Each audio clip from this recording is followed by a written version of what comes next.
제가 이 어렸을 적에 가족들과 함께 이 피서를 간 적이 있어요. 그곳 강가에서 수영을 하는데 제 동생이 갑자기 저를 소요를 치는 겁니다. 저는 공이 저기 떨어졌다고 가서 가져다 달라는 거였어요. 저는 있는 힘껏 다해서 그 공을 향해서 달려갔습니다. 열심히 가는 도중에 저는 정말 깜짝 놀랐어요. 수영을 할지 모르는데 튜브도 끼지 않고 그 공을 잡으려고 했다가 그만 깊은 곳에 빠져버리고 만 것입니다. 제 동생을 포함한 가족들은 이 사실을 아직 모르고 있었어요. 다른 것을 신경 쓰고 있었거든요. 그때 제가 왜 그랬는지 모르겠는데 살려달라는 소리가 나오질 않는 겁니다. TV를 보면 살려달라고 사람들이 소리치잖아요. 그게 안 나왔어요. 저는 물을 먹고 이렇게 죽는 건가 하는 생각이 들었습니다.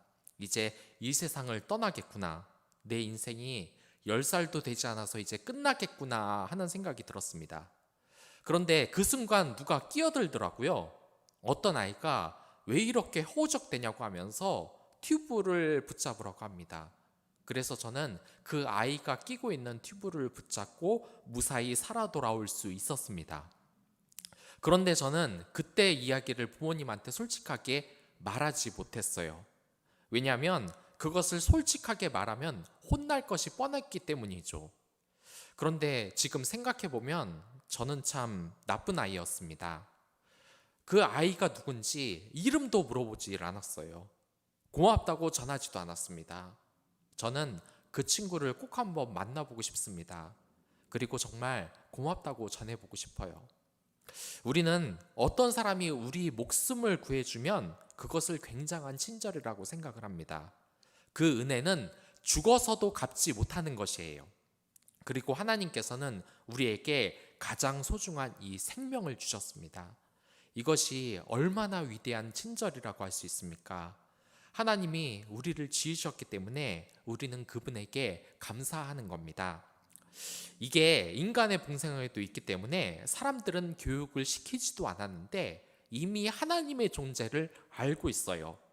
아직도 문명화가 되지 않은 그런 족장 사회를 가봐도 그들은 신에게 경배를 늘 합니다. 제사를 드려요. 자신의 존재가 스스로 만들어지지 않았고 무언가가 자신을 만들었다는 것을 아는 겁니다. 그렇기 때문에 그들은 무언가를 만들고 그것을 숭배하는 것이죠.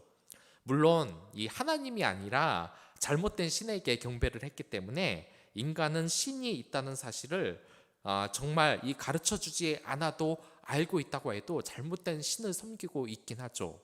하지만 우리가 알아야 될 그 사실은 우리는 그 부분으로 말미암아 지금 숨을 쉬고 있다는 거예요. 지금 모든 안락과 그분으로부터 나온 모든 것이 정말 그분의 은혜인데 당연히 하나님께 영광을 돌린다는 것은 우리 인간이 해야 할 너무나 당연한 일입니다. 그러지 않는 것은 제가 이 어린 시절 목숨을 구해준 그 어린 아이한테 고맙다는 말 한마디도 안 한 것과 똑같은 그런 좋지 못한 행동입니다. 그러지 않는 것은 여러분들 정말 해서는 안 되는 거예요. 몇 년 전 한 어린이가 미끄러져 철로의 선로 안으로 떨어지고 말았습니다. 그때 열차가 지나가는 때였기 때문에 이 아이는 목숨이 위험했어요. 그래서 한 사람이 이 아이를 구하려고 열차에 치여서 두 다리가 절단이 되고 말았어요. 그 아이는 살았지만 이 어머니는 참혹하게 두 다리에 부상을 당한 이 사람을 모른 척하고 그냥 그 현장을 빠져나왔습니다. 사람들은 붕괴했어요. 그 어린이의 부모가 자기 자녀의 생명을 구해준 사실을 그냥 모른 척했기 때문입니다. 그 죄는 정말 크다고 생각합니다. 더 모스트 브릿지라는 영화에서는 이러한 장면이 나옵니다. 교회에서 새 신자에게 많이 보여주는 그런 장면인데요. 그 영상에서 아버지는 철도원인데 배가 지나가기 위해서 이 철도 다리를 위로 올렸습니다. 그런데 기차가 오고 있는데 그 철도 올린 그 빨간 불, 오지 말라는 빨간 불을 이 열차가 보지 못하고 계속해서 달리고 있어요. 아들이 먼저 이 빨간 신호를 보지 못하고 계속 다가오는 이 열차를 발견했습니다. 그래서 다리 밑으로 들어가서 장치를 작동시켜야지 하다가 이 다리 밑으로 그냥 떨어지고 말아요. 아버지도 뒤늦게 그 기차가 다가오는 것을 발견했어요. 여기에서 아버지는 절망적인 상황에 처해지게 됩니다. 만약에 다리를 내리면 기차에 타고 있는 승객들은 모두 살 수 있습니다. 그러나 다리 밑으로 떨어진 아이는 다리에 깔려 죽게 되고 마는 것이죠. 그리고 만약에 이 다리를 내리지 않는다면 아들은 살겠지만 이 승객들은 모두 다리 밑으로 떨어져 대부분 죽게 될 것입니다. 아버지는 선택을 해야 됐어요. 아들을 구할 것인가 아니면 승객들을 구할 것인가. 아버지는 결심합니다. 결국 이 다리를 내리고 승객들을 살려요. 아버지는 다급히 아들을 향해 뛰어가지만 아들은 이미 숨을 거둔 뒤였습니다. 아버지는 이 아들을 들고 울부짖어요. 그런데 통탄스러운 것은 이 아버지가 아들을 희생하면서 이 승객들을 구했지만 이 승객들은 그 아버지를 보고서도 무덤덤합니다. 자신들이 지금 목숨을 구원받았다는 것을 모르고 있어요. 이 아버지의 마음이 여러분들 이해가 가세요? 우리는 하나님으로부터 생명을 부여받았습니다. 그리고 죄로 인하여서 정말 죽을 운명에 처해져 있었어요. 그러나 하나님께서 우리를 너무 사랑하셨기에 자신의 아들 예수 그리스도를 희생으로 우리를 살리신 겁니다. 그렇기에 우리는 우리의 생명을 하나님께 2번이나 구원을 받았어요. 그러기에 영광을 돌려야 되는 겁니다. 생명의 은인한테 영광을 돌리며 감사하지 않는 것은 피조물이 할 수 있는 일이 아니에요. 해서는 안 되는 일입니다. 우리는 하나님께 이 영광을 드려야 하며 하나님은 우리에게 영광을 받는 것이 너무나 당연합니다. 그렇다면 우리는 하나님께 어떻게 영광을 돌릴 수 있을까요? 먼저 순수하게 하나님의 영광만을 목적으로 삼을 때 하나님이 영광을 받으세요. 흔히 영화에서 보면 다른 사람이 목숨을 버리고 희생해서 자신을 구하면, 이 주인공을 구하면 그 주인공은 그 사람의 목까지 살겠다고 결심을 합니다. 그 사람 목까지 살겠다는 것은 이제 자신을 위해 사는 것이 아니라 그 사람의 뜻과 영광을 위해 산다는 뜻입니다. 이와 마찬가지로 우리가 먼저 하나님의 영광만을 이 목적으로 삼을 때 하나님을 영화롭게 할 수 있는 겁니다. 그래서 우리가 세상에서 칭찬받는 것조차 이 영광을 모조리 하나님께 드려야 되는 거예요. 그 로키 5라는 이 영화를 보면 이 로키라는 주인공에게 훈련받는 제자가 있습니다. 근데 이 제자가 큰 타이틀에서 승리하고 우승 소감을 이야기하는데 그 카메라 앞에서 로키의 이름을 끝까지 부르지 않아요. 그래서 이 로키는 굉장히 섭섭해하죠. 정말 배은만덕한 제자입니다. 여러분들 이 TV를 보시면 아실 겁니다. 많은 연예인들과 스포츠 스타들이 대상을 받거나 우승하면 그들은 항상 하나님께 영광을 돌린다고 해요. 그렇습니다. 우리가 받을 영광이 우리 것이 아니라 하나님께 돌리는 것이 바로 하나님께 영광을 돌리는 겁니다. 이 선행에서도 마찬가지예요. 가난한 자를 구제하는 것조차 하나님이 영광을 받아야 되는 겁니다. 예전에 이 위선이 선인가 아닌가에 대해서 많은 사람이 토론을 한 적이 있어요. 그런데 선이라고 말하는 부류는 바로 그것입니다. 이 위선도 먼저 자신이 영광을 취하고 겉으로 보여지는 거지만 그것으로 인하여서 정말 실제로 사람들이 그 선으로서 따뜻하게 옷이 입혀질 수 있다. 그런 일을 하다 보면 가랑비에 비 젖듯이 그 사람도 위선을 버리고 이제 좋은 일을 할 것이므로 이 위선도 선이라고 하는 것이었습니다. 그러나 여러분들, 이 위선은 기독교의 관점으로 보면 절대로 선이 아닙니다. 죄입니다. 이 위선자는 착한 일을 하는 것이 자신이 영광을 받기 위해서 하는 거예요. 이 세상의 영광을 하나님께 돌리지 않고 사람이 영광을 세우는 것은 하나님이 결코 기뻐하시는 일이 아닙니다.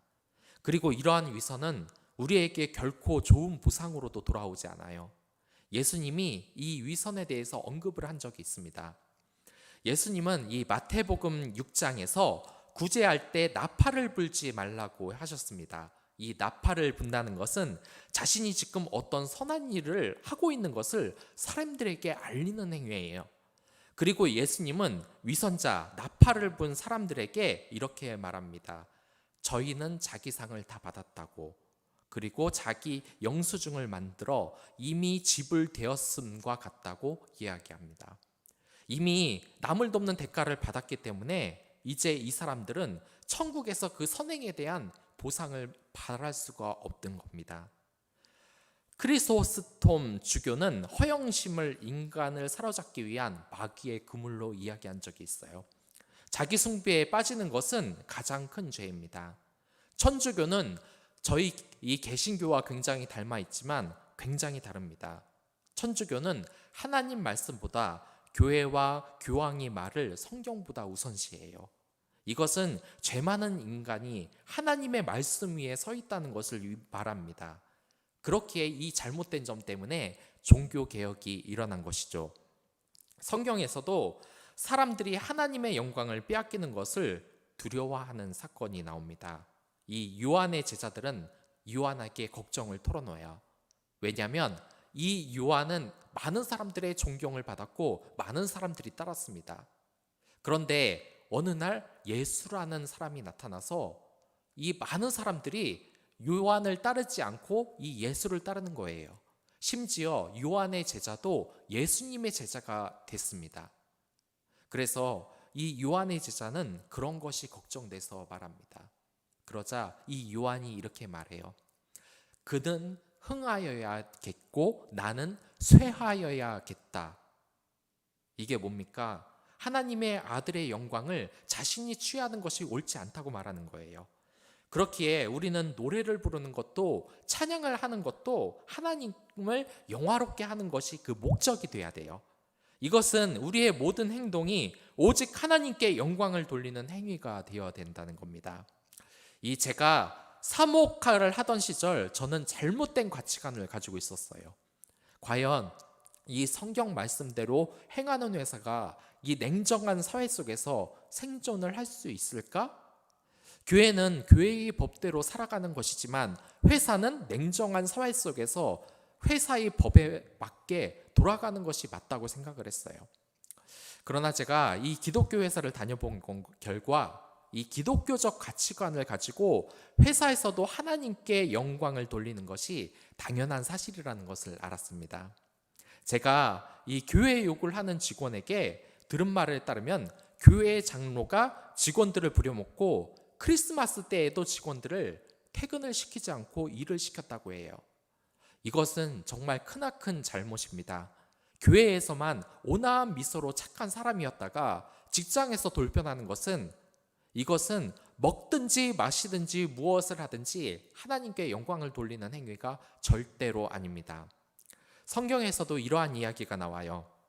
특히 우리나라에서는 이 장사꾼들을 보고 장사치라고 비하하는 표현을 많이 씁니다. 이 장사 자체가 천한 일이라서 그런 것은 아니에요.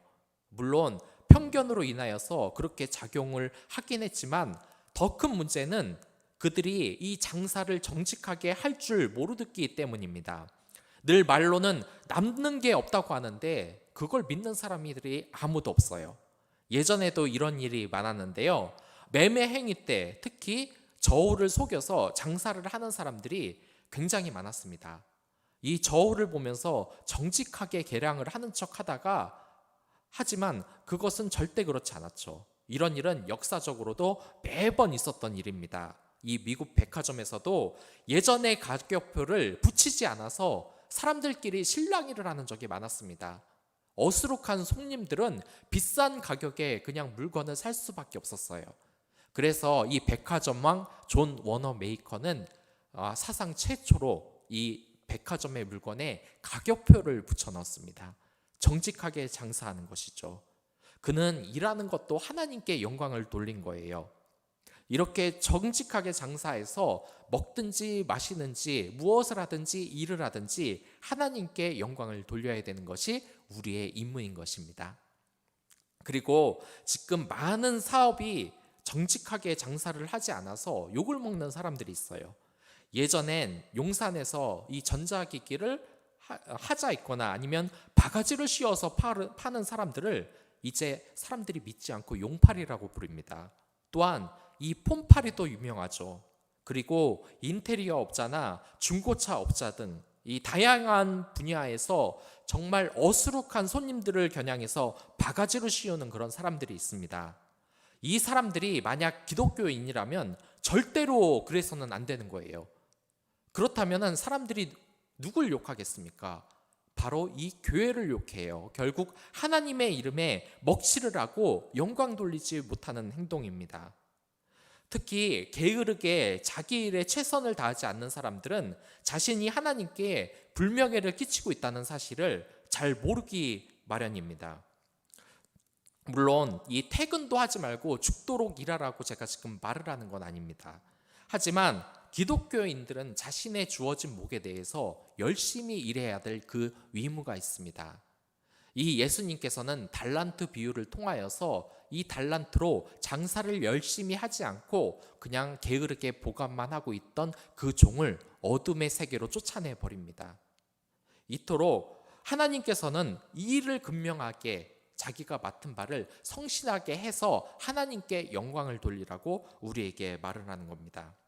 그리고 또 하나 있는데요, 제가 많이 언급했는데 이 하나님을 흉내내면서 하나님의 영광을 이렇게 가로치는 사람입니다. 바로 사이비 교주들입니다. 이들의 문제점은 하나님이 받아야 할 영광을 자신이 가로채는 거예요. 이 사이비 종교를 보면 사이비 종교에도 계보가 있습니다. 이 가르침을 준 사이비 선배님을 보니까 잘 먹고 잘 살고 또한 모든 영광을 다 취하니까 옆에서 보니까 그것이 부러운 거예요. 그래서 그들 밑에서 어떻게 호의호식하는지, 어떤 방식으로 하나님의 영광을 뺏는지 잘 보고 배워서 독립해서 체인점을 세우는 겁니다. 그래서 여러분들 혹시 이단 교리를 배워본 분은 알겠지만 교리가 다 비슷비슷해요. 왜냐? 하나의 줄기에서 나왔기 때문이에요. 체인점을 냈기 때문입니다. 또한 하나님께 대항하여 싸우는 자들이 하나님의 영광을 맡습니다. 대표적으로 666표로 이렇게 암시가 된 네로 황제 대표적이죠. 이렇게 기독교인을 극도로 핍박하고 사람을 죽이거나 영혼을 죽이는 것은 여러분들 이 세상에 사라지지 않았어요. 물론 직접적으로 이렇게 살인을 저지르는 경우는 무슬림 쪽에 있을지는 모르겠지만 그런 사람은 우리 주위에 없죠. 하지만 영적으로 이러한 사탄의 계략은 계속된다는 것을 여러분들 분명히 알아주시기 바라고, 우리는 그러한 싸움을 반드시 대비해야 됩니다.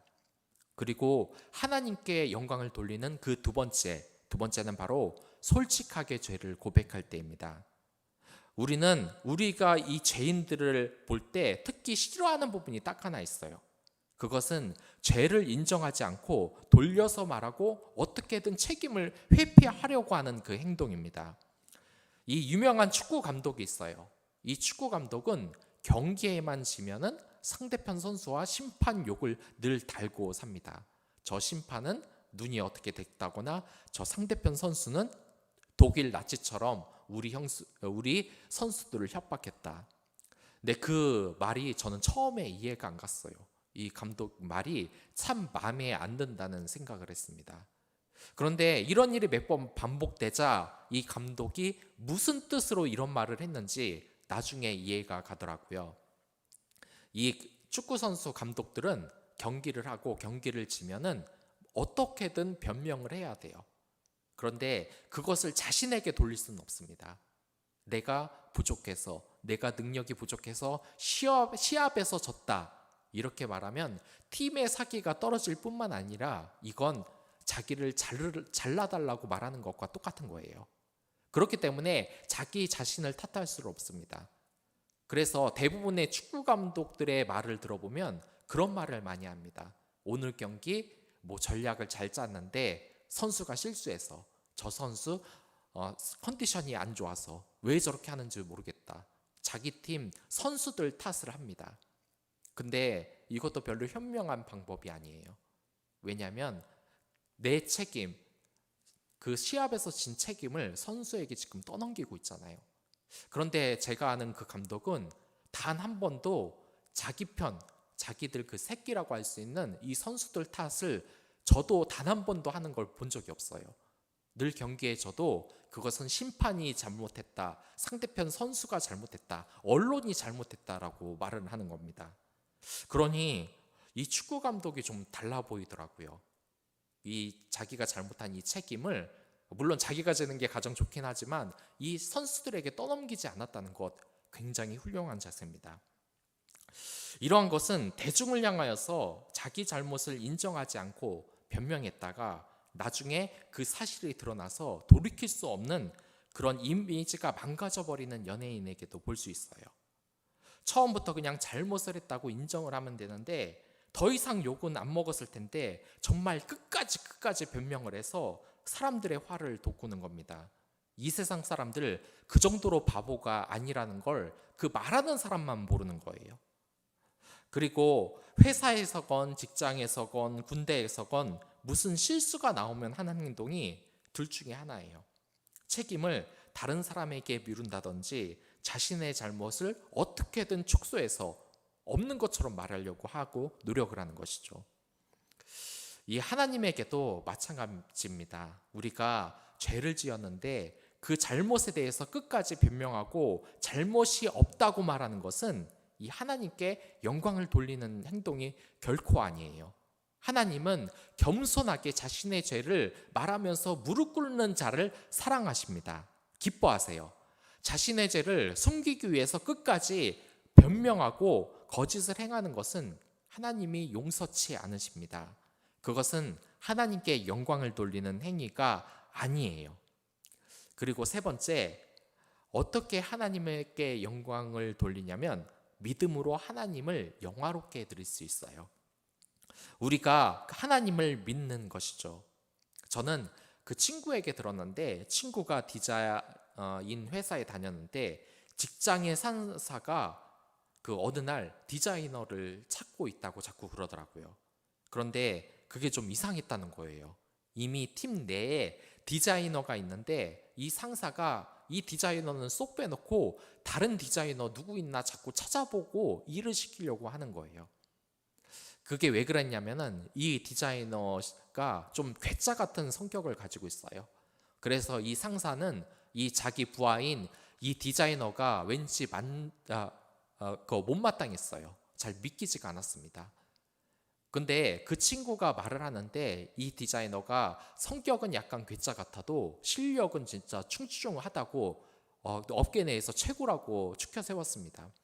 하지만 이 상사는 끝까지 이 디자이너에게 일을 맡기지 않고 다른 디자이너를 찾아내서 일을 맡겼다 그러더라고요. 그런데 이 디자이너의 기분이 어떨 것 같습니까? 굉장히 섭섭할 것 같지 않으세요? 왜냐하면 자기 자신을 믿어주지 않았기 때문입니다. 그 분야의 최고의 전문가인데 믿어주지 않았기 때문에. 맞습니다. 이것은 하나님에게도 해당이 돼요.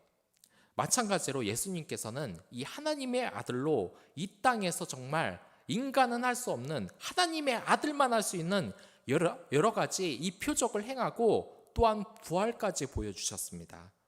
그렇게 증거를 다 보여줬는데도 이 사람들은 믿지 않았어요. 그때 예수님의 심정이 어떻겠습니까? 아마 섭섭한 감정 이상으로 슬프셨던 거예요. 믿음이란 그러한 것입니다. 나를 믿어주지 않을 때 섭섭할 수밖에 없어요. 그런데 누군가를 믿고 내 모든 것을 맡기고 이러면 그 사람은 그 사람에게 고마움을 느낄 겁니다. 우리가 우리의 삶을 다 하나님께 맡고 의지하고 믿으면은 하나님은 그 영광을 아주 기쁘게 받으시는 겁니다. 요한복음 3장 32절부터 33절까지의 말씀입니다. 그가 친히 보고 들은 것을 증언하되 그의 증언을 받은 자가 없도다. 그의 증언을 받은 자는 하나님이 참 되시다는 것을 일컫느니라. 믿는 자는 위기가 닥칠 때 자기를 구해줄 사람에게 달려가기 마련입니다. 이렇게 하나님을 믿는 것이 하나님께 영광을 돌리는 행위인 겁니다.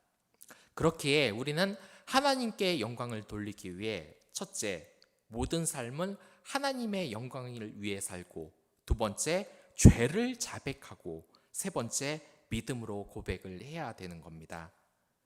플루타르크의 하인은 자기 주인에게 이런 말로 비난을 한 적이 있어요. 주인님은 분노를 반대하는 책을 쓴 적이 있습니다. 하지만 제게는 벌컥 화를 내시곤 합니다. 만약 이 세상으로부터, 종으로부터 원망받을 짓을 하는 그리스도인이 있다면 그것은 하나님께 영광을 드리는 것이 아닙니다.